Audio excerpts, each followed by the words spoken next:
Alright guys, attendance check. Attendance check. Present. Triple check, maboy. Okay, nandito tayo. Ay, may napansin ako kay Kwan ha, kay Angela ha. May napansin tayo kay Angela. O, tingnan mo si Angela oh. Tingnan mo pa mo no. Tingnan mo to, tingnan mo to. Huwag ka gagalaw Angela. So what's the point in tonight will be the night will I fall for you. Imo.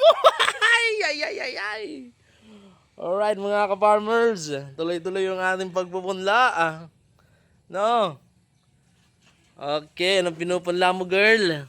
Pakita mo yung pinupunla natin dyan. Pakita mo. Calixto, baka naman East West. Kahit luging-lugi na kami sa pagtitinda ng punla tuloy pa rin kami oh. Puro yan mga East West oh. Oh, pero yung ano natin, yung ating papaya, that is a no-new seeds. No, red lady. Okay, mabenta. And meron tayong hiwaga, guys, hiwaga. So, para po sa mga nagbabalak na makachamba ng siling labuyo sa bare months or sa December kasi magmamahal ang presyo ng mga sili sa bare months or lalong-lalo na sa December. No, most likely 300 to 500 per kilo. No. Ngayon na po yung the best time na magtatanim tayo ng sili. No, ito na po yung the best time na magtatanim ng sili. Kaya po kung nagnanais kayong makachamba ng malaking o mataas na presyo ng sili, ngayon na po kayo magpatanim na July. No, July. Bakit July? No, 3 months bago mamunga. 3 months. July. Dito tayo sa kalendaryo, my boy. No, example. Anong pitsang anak? July 12 ay 11.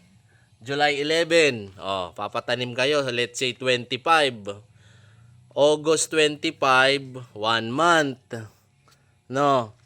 1 month. Tapos September 25, 2 months. October 25, no. October 25 mamumunga. Tapos ang peak na pamumunga po niyan ay dito sa November and December. Yan po yung peak na pamumunga ng siling labuyo. Kaya baga maraming umorder sa atin ng sili. Tamo yan, naghahabol sinra nung kwan. No, para sa mga baguhan na ating magtatanim ng kwan na gustong mag-invest sa sili, ngayon na pong July yung magandang magtanim ng sili. Alright! Shoutout sa mga ano natin dyan, viewers. Viewers na and then sa mga lahat ng nanonood, comment down nyo kung nakapagtanim ka na ng sili or kung ano yung plano mong ipatanim ngayon na i-harvest mo sa bare months, no? Peace yo. Bye fam.